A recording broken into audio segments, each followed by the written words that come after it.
Twelfth class बेटा। Next आज का हमारा टॉपिक है torque on A bar magnet in the magnetic field. एक बार मैग्नेट अगर उसको आप मैग्नेटिक फील्ड के अंदर रखते हो तो उसके ऊपर टॉर्क प्रोड्यूस होगा, और अगर टॉर्क प्रोड्यूस होगा तो उसकी वैल्यू कितनी होगी। इस डायग्राम के ऊपर फोकस करते हैं। ये आपके पास एक बार मैग्नेट है जिसका ये नॉर्थ पोल है, ये साउथ पोल है, और यूनिफॉर्म मैग्नेटिक फील्ड बी के अंदर इसको प्लेस किया हुआ है। तो मैग्नेटिक लाइंस जो हैं वो इस साइड से आगे की तरफ चल रही हैं। दिस मीन्स कि क्योंकि मैग्नेटिक लाइंस हमेशा नॉर्थ से स्टार्ट होती हैं तो इस तरफ नॉर्थ होगा, इस तरफ साउथ होगा। North pole will repel north pole and attract south pole.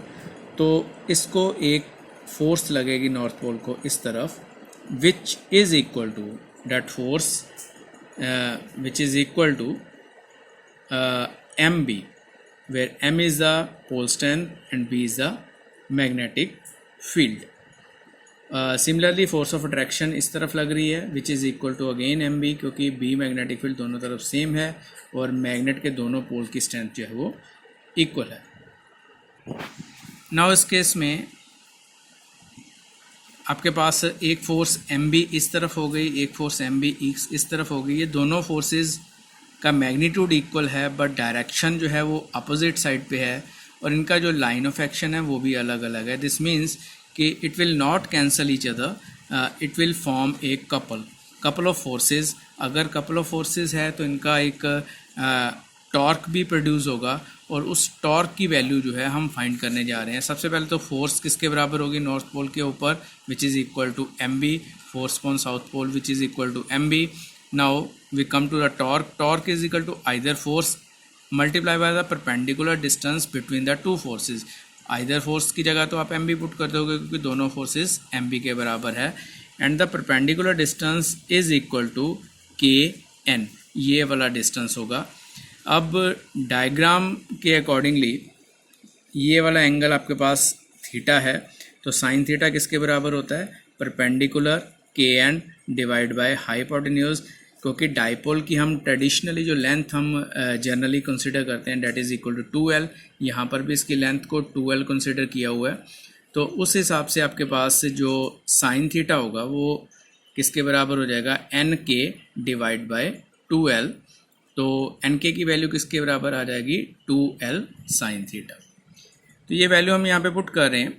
nk की वैल्यू आपके पास जो है kn या nk एक ही बात है, 2l साइन थीटा। अब torque which is equal to mb multiply by 2l sine theta.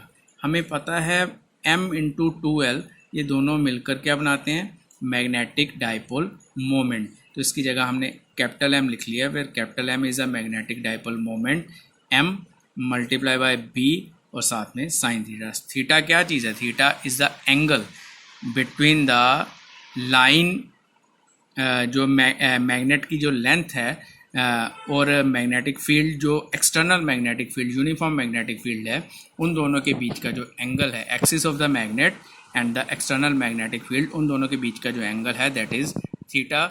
तो हम यहाँ पर इसका जो टॉर्क है वो निकाल चुके हैं, torque which is equal to mb sine theta. अब यहाँ पर स्पेशल केस कर सकते हो। स्पेशल केस क्या हो सकते हैं, when theta is equal to 90 degree. अगर थीटा 90 डिग्री यानी कि मैग्नेट जो है उसका एक्सिस और मैग्नेटिक फील्ड दोनों एक दूसरे के ऊपर परपेंडिकुलर होंगे, तो ऐसी सिचुएशन में साइन थीटा जो है वो 1 के बराबर हो जाएगा। Torque will be equal to m into B, क्योंकि साइन थीटा 1 के बराबर। अब यहाँ पर साथ में स्पेशल केस में एक चीज़ और रखी हुई है, वो है कि b इज़ आल्सो 1। अगर b 1 हो जाएगा then torque is equal to capital M, where capital M is a magnetic dipole moment. यहाँ से एक चीज़ आपको क्लियर हो रही है कि torque will be maximum when sine theta is equal to maximum. Sine theta कब मैक्सिमम होगा, जब 90 डिग्री होगा angle between axis of the magnet and the external magnetic field. तो ऐसी सिचुएशन में जो टॉर्क प्रोड्यूस होगा, रोटेशनल फोर्स प्रोड्यूस होगी मैग्नेट के ऊपर, डेट विल बी मैक्सिमम।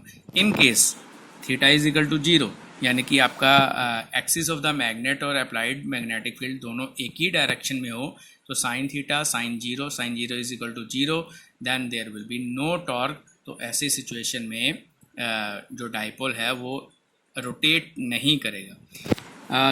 यहाँ से एक डेफिनेशन और आपके पास बन सकती है। वो डेफिनेशन क्या था, मैग्नेटिक डाइपोल, क्योंकि हमारे पास टॉर्क m के बराबर आया है, तो magnetic dipole moment of a magnetic dipole is numerically equal to the torque acting on the dipole when placed perpendicular to the direction of uniform magnetic place व direction of a uniform magnetic field of unit strength.